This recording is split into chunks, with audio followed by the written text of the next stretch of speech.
Dok, Nasaan si Christy? paparating na rin ho. Kamusta si Mama? She's improving. Pag nagtuloy-tuloy ito, pwede namin siya ilipat sa isang private ward. Talaga ho? It's good to hear, Dok. Maraming salamat. Excuse me, sir.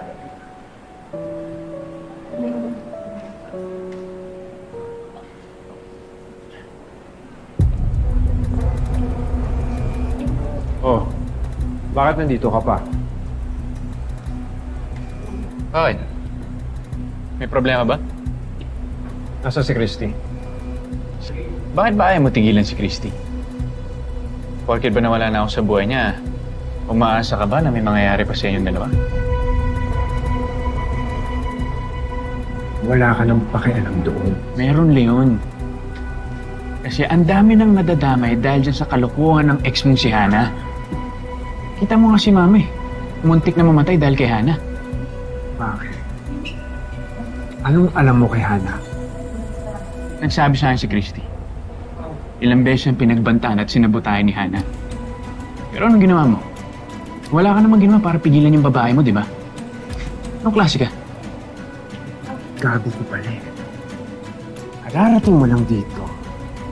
Akala mo na kung sino ka at alam mo ang lahat na nangyayari dito. Ikaw kasi yung walang alam.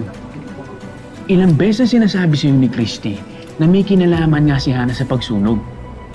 Wala ka namang ginagawa, di ba? Hindi mo siya pinaniniwalaan. Kinakampihan mo pa yung ex mo. Mabuti pa umalis na sa buhay ni Christy.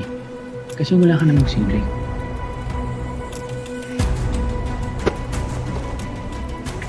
Ikaw ang umalis sa buhay ni Christy. Dapat ka hindi ka na bumalik eh, di ba? Ano mo kung utusan kasi wala ang karapatang utusan ako. Ikaw ang walang karapatan. Yun, ano ba? Sitigil nga kayo. Ano ba? Para yung mga bata eh. Hanggang ngayon, ganyan pa rin mga asta ninyo? Hanggang dito? Ha? Christy, pinoprotektahan lang kita sa hayop na yun. Protektahan? Bakit, Jordan? Kailangan ko ba?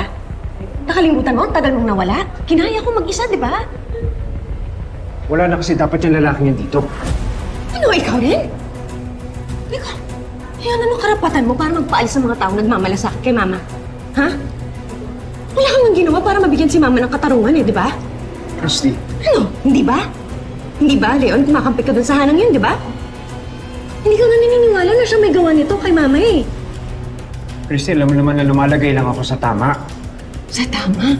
O di pareho kayong mali. Pareho kayong mali, kaya umalis na lang kayo pareho dito.